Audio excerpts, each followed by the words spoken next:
Welcome to the Deep Dive, where we sift through the sources to bring you the most essential, fascinating insights. Yeah. Have you ever walked up to a door that clearly says push, but for some reason your hand just has to pull the handle? Oh, absolutely. Or maybe you've hit send on an email. And immediately realized you forgot the attachment you just wrote about. Exactly. We all have those moments, don't we? Those seemingly simple blunders that make us scratch our heads. Yeah, exactly.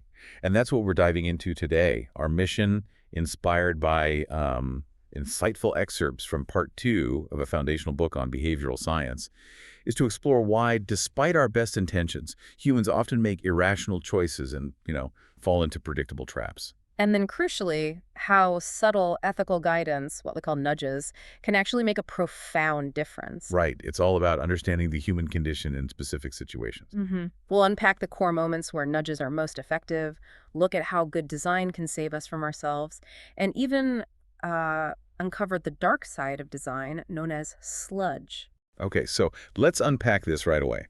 Why do we, as smart, capable individuals, still make what seem like simple blunders or forget crucial things? I mean, I know I need to buy milk, but it's still not on a list when I get to the store sometimes. Well, what's fascinating here is that it often comes down to predictable human frailties in, well, specific situations. The source material highlights several key areas where we are most likely to make poor choices and therefore most need a nudge. Okay. Perhaps the most common mistake any of us make is simply forgetting something or, spacing out. Our attention is a truly scarce resource. So like those everyday examples, forgetting shopping list items, missing appointments, we know we need to do them, but our brains just, don't prioritize. Precisely. Or they get distracted. Yeah. The good news is that this is one area where technology has made it so much easier to nudge ourselves and others. Think about the ubiquitous text reminders you get for doctor appointments or dentist appointments. Yeah, those are lifesavers. They really are. Most businesses have learned this lesson. Though, interestingly, the source notes that credit card companies, who might profit from late fees, might not proactively offer reminders unless you specifically seek them out. Huh. That idea of making it easy to remember is powerful. Makes me think about how structured prompts can guide behavior. Are there other powerful examples of how simple structures have made a profound difference? Oh, definitely.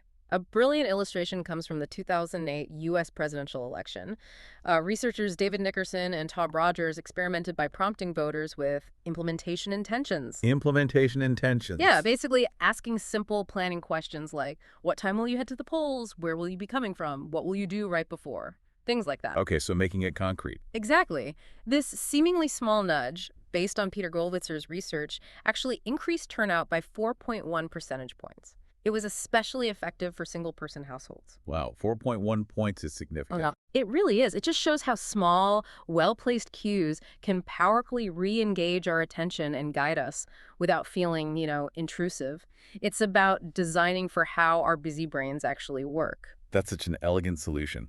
And speaking of simple yet powerful cues, I'm reminded of checklists, like pilots before takeoff or surgeons. Absolutely. Atul Gawande's work on checklists in surgery, detailed in the Checklist Manifesto, showed dramatic reductions in infections. Just ensuring things like thoroughly washing hands cut some infection rates basically to zero. Incredible. And a key element there was empowering all team members, even nurses, to speak up if a step was missed, even to a high-status surgeon. It changes the dynamic. Even the White House uses checklists for things like regulatory impact analysis. And Gmail. The "did you forget your attachment" prompt. That's a perfect example of design stepping in right at the moment of potential error. It is. My colleague Thaler actually forgot an attachment once, mentioned it in the email, and Google's new feature prompted him. They later expanded it to nudge replies and follow-ups. And it's opt-out, right? They don't force it on you. Exactly. Credit to Google, they practice what's called libertarian paternalism, essentially, guiding people towards choices that are likely to improve their well-being, but without forcing them. You always have the option to choose differently. Another really practical one I appreciate as a traveler is the look right. Signs painted on pavements in London for tourists. Yes. Crucial for preventing accidents when your automatic system is expecting traffic from the left. Simple, but so effective. So, okay, forgetfulness is one big area. What else trips us up? Well, beyond forgetfulness, there's another fascinating challenge. Self-control. Or maybe lack of it sometimes. It's really about the timing of costs and benefits. Yeah. We struggle when consequences are separated in time. Right, like investment goods, exercising, flossing, healthy eating. You bear the cost now, the effort is immediate, but the benefits, like better health, are way down the line. And people tend to do too little of them. Like you said, no one resolves to floss less next year. Yeah. Exactly. Then there are the temptation goods, smoking, binge watching that show, chocolate donuts. Immediate pleasure, delayed consequences. And we tend to do too much of those. Mm. No one's New Year's resolution is to eat more chocolate donuts. Right. Both of these categories, investment goods and temptation goods, are prime candidates for nudges because our automatic system, the one that wants the immediate reward or avoids the immediate effort, often wins over our reflective system, the planner. So beyond the timing of consequences, what about just difficulty? We're not always great at complicated things, are we? I certainly struggle with tying a low tie, even though I can easily tie my shoelaces. You're highlighting a core point. Yeah. Some problems are just inherently difficult. Picking a mortgage versus picking a loaf of bread, for instance. Yeah, no comparison. And while practice makes hard problems easier, think serving a tennis ball, you get better with repetition. Many really important decisions are rare. You don't get much practice. Like choosing a college or a spouse or a career path. Exactly. Or saving for retirement, buying a house or car. These are high-stakes, infrequent decisions. So they are good candidates for nudges, not, the government telling you whom to marry, but subtle guidance can be really helpful. And it's not just complexity, it's also about feedback. Right. Or the lack thereof. Learning improves with good feedback. Absolutely. It's like golf putting. It's relatively easy to learn because you see where the ball stops rolling immediately. You get instant feedback. Okay. But imagine putting without seeing the outcome. It would be impossible to improve. Many life choices are like that. We only get feedback on the options we actually select, not the ones we rejected. You don't know how the other job would have turned out. Precisely. And long-term processes rarely provide good feedback until maybe it's too late.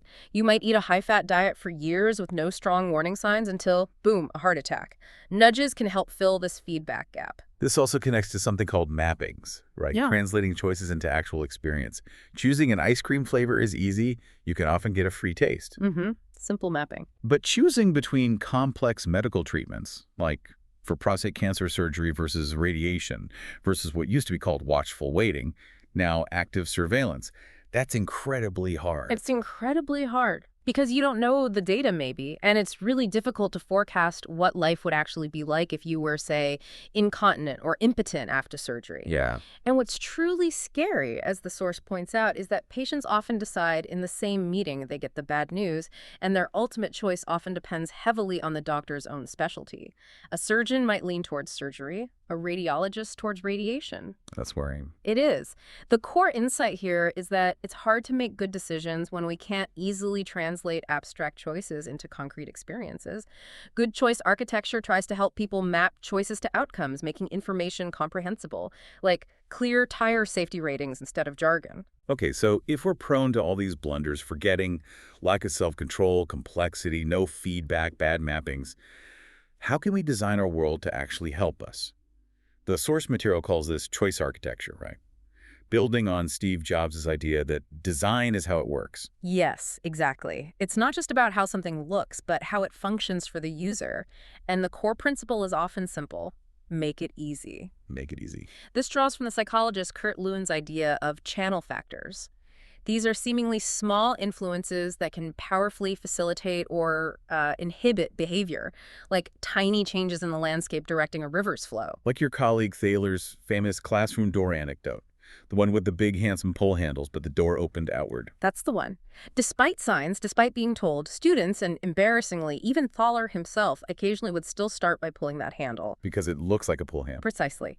That door perfectly illustrates a violation of stimulus-response compatibility when the signal, the handle, directly clashes with required action, pushing. You see this with badly designed TV remotes too, right? The volume button is the same size as the input button you never use. Oh, absolutely. Or stove burner layouts that don't intuitively map to the knobs.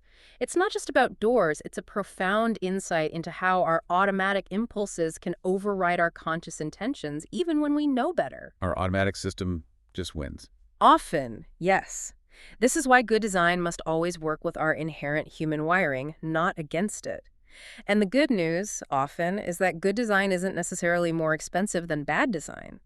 A simple push plate on that door would have been cheaper than those fancy pull handles. So if that door is an example of what not to do, what's a great example of making things easy that really worked?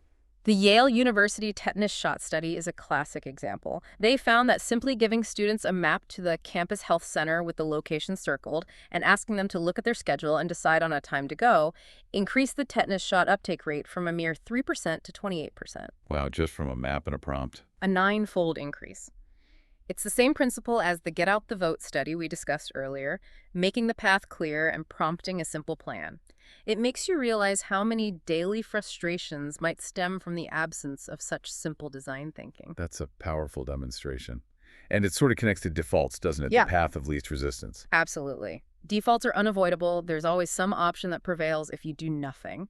And they're incredibly powerful due to inertia, what psychologists call status quo bias, and sometimes just the, heuristic. My computer screensaver settings. Yeah. Still the default ones it came with years ago. Exactly. Or dead man switches on dangerous machinery. The default is off unless actively held on. But defaults can be used for ill, too. The 1938 German election ballot, where voting yes for the Nazi party list was made incredibly easy and prominent compared to no, is a chilling example of self-serving manipulative design. Right. That's why Thaler signs his books, Nudge for Good. It's a plea. It is. It's a reminder that these tools have ethical dimensions, though defaults aren't always sticky. If the default outcome is obviously bad or uncomfortable and opting out is easy, people will change it. Think of a car radio blasting at full volume. By default, you turn it down immediately. Okay, so if defaults aren't always right or can be misused, what are the alternatives? Well, one strong alternative is required choice or active choosing. This forces people to explicitly make a decision. Think about setting up a new app where you have to agree to the terms, or government forms where you must check a box. Okay, so it overcomes that inertia. Exactly. It overcomes inertia, procrastination, and it can protect against manipulation because you have to actively select. It's good for relatively simple yes-no decisions. And there's a softer version too. Yes, prompted choice. Here, you're prompted to make a choice, but you're not strictly required to. Think about being asked if you want to add insurance when booking a flight, or maybe organ donation prompts on driver's license forms in some places. Right. The choice between default, required choice, or prompted choice really depends on the situation, the complexity, the stakes, the potential for manipulation. Required choice can be a nuisance for very complex things where people don't have strong preferences or expertise. Imagine having to specify every setting on new software. Yeah, that would be awful. Okay, moving on from defaults. A well-designed system should also anticipate mistakes. Right. And be forgiving. Absolutely. Designing for error, or error forgiveness, is key. Think about the Paris metro tickets for decades. You could insert them either way, face up or down. Impossible to make a mistake. Unlike those frustrating parking garage machines where there's only one right way for the credit card. Exactly. Or think about modern cars. Seatbelt buzzers, low fuel warnings, lane departure alerts, backup warnings, even automatic headlights that turn off so you don't drain the battery. These are all nudges designed to prevent common errors, and they save lives. And the little plastic tether on the gas cap. That's a fantastic example. It costs maybe 10 cents, but it prevents what's called a post-completion error. That's when you finish the main task, like filling the tank, and then forget something related to the previous steps, like the gas cap. Or leaving your ATM card in the machine. Right, or the original document in the photocopier. Many ATMs now return your card first before giving you cash as a forcing function to prevent exactly that error. That's smart design. What about in more critical areas like healthcare? Huge potential there. Medication adherence, as you mentioned, is a massive problem. Simple nudges can make a big difference. Like making the schedule easy. Yes. Ideally, a once-a-day medicine, preferably taken at the same time each morning, integrates easily into a routine. Once a week, maybe linked to a specific day like Sunday, can also work well. And those simple pill container boxes with the days of the week are very effective nudges. Now, and the birth control pill example is classic. It really is. Including those placebo pills for days 22 through 28 ensures the behavior taking a pill daily remains automatic for the full cycle. It makes compliance easy, the default path. Design can also prevent catastrophic errors, like making fuel nozzles different sizes so you can't put diesel in a gasoline car, or standardizing connectors for anesthesia equipment so you can't physically connect the wrong gas. That dramatically reduced critical incidents caused by human error. So beyond just preventing errors, good design should also help us learn and improve, right? Through feedback. Exactly.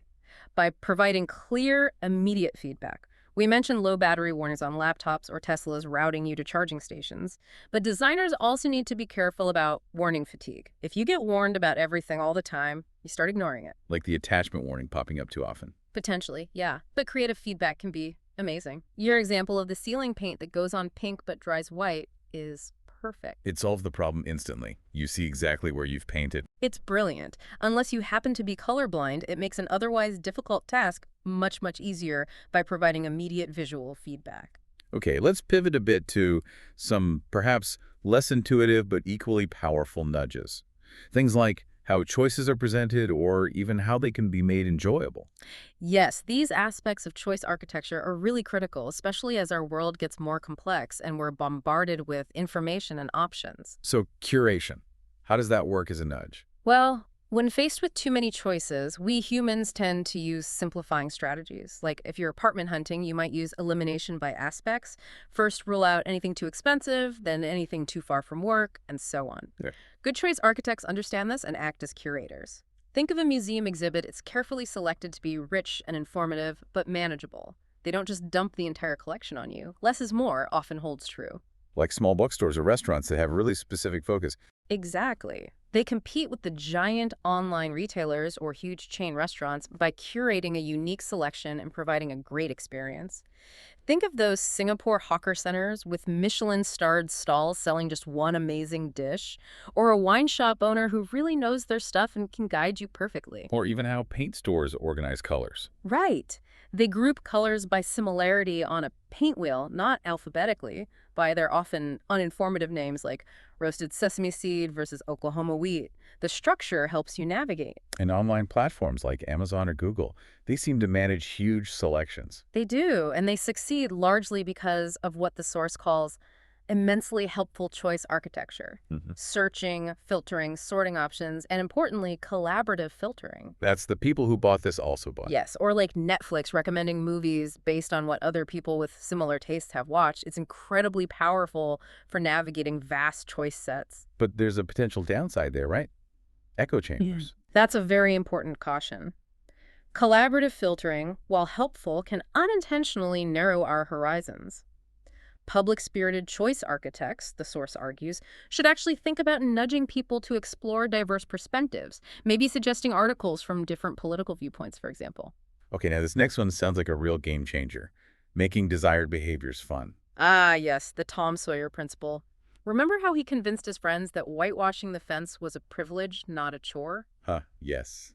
Turn work into play. Mark Twain nailed it. Work is what a body is obliged to do. Play is what a body is not obliged to do. If you can frame an activity as play or pique curiosity, people might not just do it willingly. They might even pay for the chance. Like that Volkswagen Fun Theory initiative, the piano stairs. That's a famous one. They turned a subway staircase in Stockholm into giant working piano keys, and apparently 66% more people chose the musical stairs over the adjacent escalator. Probably not cost-effective everywhere, but the principle is clear. Exactly. Or their speed camera lottery idea. Yeah. Use the revenue from speeding tickets to fund a lottery where drivers who obey the speed limit are automatically entered to win cash prizes. Yeah. It taps into people's, well, perhaps irrational love of lotteries for a good cause. Are there other examples of using lotteries like that? Oh, plenty. New Taipei City used a lottery offering gold ingots as prizes for dog owners who deposited pet waste in special bins, and it reportedly halved fecal pollution. China put scratch-off lottery tickets on official restaurant receipts to incentivize customers to ask for receipts, which improved tax compliance. Over? Even small lotteries increase participation in things like health risk assessments. And the Dutch government uses a postal code lottery that cleverly plays on regret by telling non-participants what they would have won if they'd bought a ticket. Ooh, that's devious. What about rewards like frequent flyer miles? Similar idea. Those points often feel like guilt-free pleasure money, maybe more motivating than small cash equivalents. A London borough increased recycling by 35% using a similar reward system. Even humor can be a nudge. Jacinda Ardern, when she was New Zealand's PM, injected humor into strict COVID lockdown rules by announcing the Easter Bunny and Tooth Fairy were essential workers exempt from travel restrictions. That lightens the mood while reinforcing the rules. Okay, let's talk about information overload. You know that feeling when you're choosing a new smartphone plan and you're just drowning in gigabytes and PPI and whatnot? Yeah. How can smart disclosure help?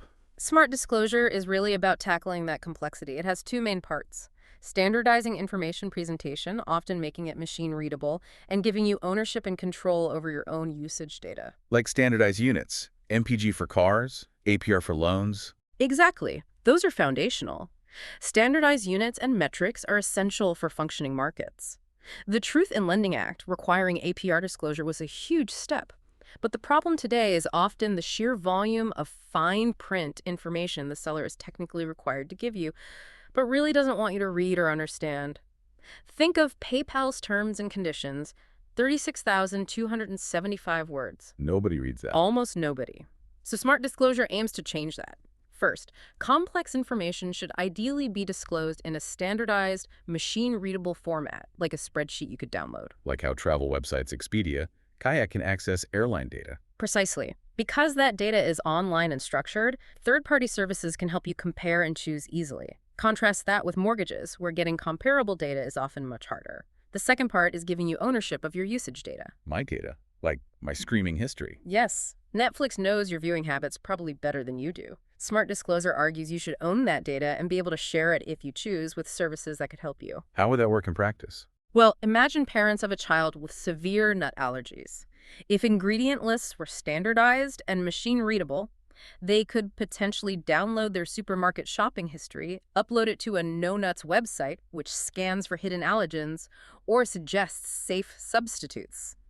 That would be incredible for them. Or for smartphone plans, you could authorize a choice engine to access your past usage data, minutes, texts, data used, directly from your current provider to recommend the objectively best plan for you from all available providers. Okay, I see the power there, like what's happening in the UK. Exactly. In the UK, open banking allows customers to securely share their financial transaction data with authorized third-party apps for budgeting or finding better deals.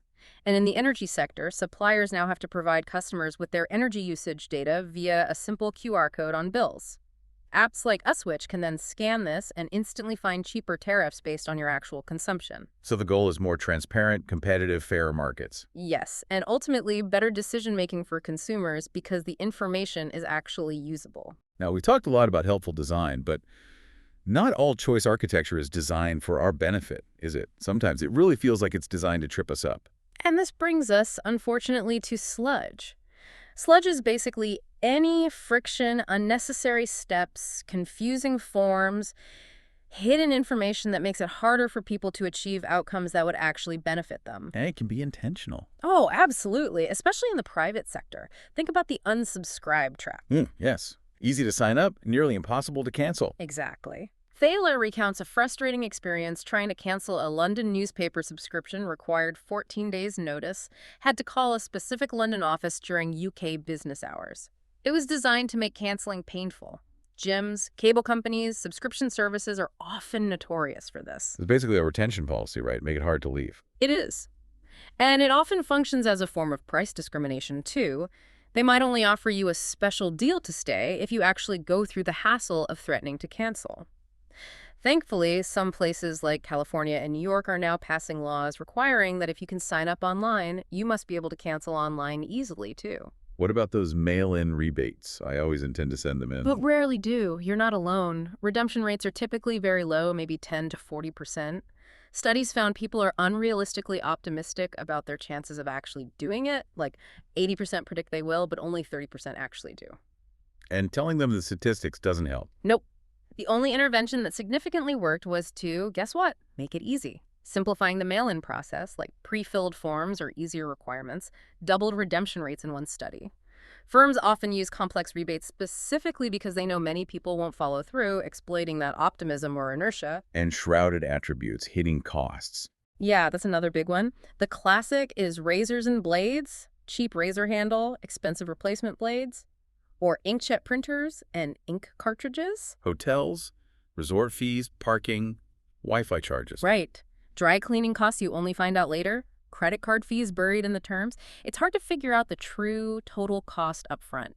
And surprisingly, competition doesn't always eliminate this because firms can profit by exploiting our tendency not to pay attention to these hidden costs. So it's not just companies trying to make a buck.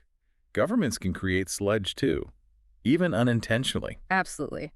While it might be framed, often sincerely, as being necessary for program integrity or preventing fraud, government processes can create immense administrative burdens, just plain old red tape. Like with college admissions. That's a prime example. We know low-income, high-achieving students are severely underrepresented at top universities, even though many offer full financial aid that would cover their costs. Why? A major barrier is the sheer complexity and hassle of the financial aid application forms, like the FAFSA in the U.S. That seems like a solvable problem. It is. Economist Susan Dynarski ran a fantastic experiment in Michigan. They proactively identified low-income high school students based on their eligibility for subsidized school meals and simply guaranteed them 4 years of free tuition and fees at the University of Michigan if admitted no complex forms needed upfront. And what happened? Application rates among those students more than doubled, from 26% to 68%. Enrollment significantly increased, too. It showed that removing the sludge of the application process was incredibly effective, perhaps even more so than just highlighting the available aid. To making it the default, or at least much easier. Exactly. Other examples include universities offering automatic admission to top percentages of high school classes, or community colleges partnering for default admission pathways. It's about removing barriers. And the sheer amount of government paperwork overall. You mentioned 11 billion hours annually in the U.S. Yes, that's an estimate of the time burden imposed on citizens and businesses just dealing with federal paperwork, hospitals, truckers, students applying for aid, visa applicants, people seeking benefits. It's a massive, often hidden tax in terms of time and hassle. Like airport security. Airport security is a visible example. The time cost of waiting, taking off shoes, removing laptops, it adds up. That's why programs like Global Entry or TSA PreCheck are so popular. They are essentially sludge busters. They save time by reducing the friction. Exactly. They save hundreds of millions of hours collectively each year. But sometimes even well-intentioned regulations create sludge. Think about the EU's cookie consent pop-ups. Oh yeah, those are everywhere. Designed for privacy. Yes, the goal requiring active consent before tracking is laudable, but the implementation is often incredibly sludgy. The process for actually refusing cookies is frequently buried, requires multiple clicks, uses tiny fonts, or presents confusing options. Many users just give up and click accept all. So the design nudges you towards accepting. Strongly. Research shows that when users are presented with a truly clear and easy way to reject third-party tracking, consent rates plummet sometimes to as low as 0.1%. The sludgy design makes a huge difference in behavior. And taxes. You mentioned the U.S. tax code being a leader in sludge. It's certainly a contender. Historically, the main U.S. tax form, the 1040, came with over 100 pages of instructions. It's so complex that 94% of Americans either pay a professional or use software, spending an average of 13 hours and $200 each year just to file. Compared to Sweden. Where 80% of people file their taxes in minutes, often for free via their cell phone. Why? Because the Swedish tax agency sends out pre-filled tax returns using information it already has from employers and banks. People just need to check it and approve. Why doesn't the U.S. do that? The IRS has most of that info, too. Well, there's been significant opposition, particularly from the tax preparation industry companies like TurboTax and H&R Block. They've lobbied Congress successfully to prevent the IRS from offering its own free, pre-filled return system, while promising free filing options themselves, which often come with their own hidden sludge, like upsells for necessary forms. So sludge benefits some industries. It can. And it has real costs for citizens. Many eligible taxpayers, especially low-income ones, fail to claim benefits like the Earned Income Tax Credit simply because they don't navigate the necessary forms. Around 20% of eligible people miss out. That's tragic. It really is. And looking ahead, debates about things like a wealth tax often run into sludge issues. While the economic merits are debated, implementing a wealth tax would likely create mountains of sludge, just trying to value complex, non-liquid assets like art, jewelry, or shares in private businesses year after year. There aren't simple registries for much of that stuff. So the big picture here is reducing sludge is really important but hard. It pays huge dividends when it happens, but yes, it can be hard.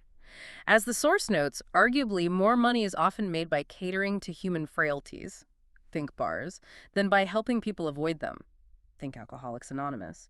Governments can be slow to change due to entrenched interests, sometimes unions, sometimes privacy advocates, sometimes lawyers insisting the law requires this sludge.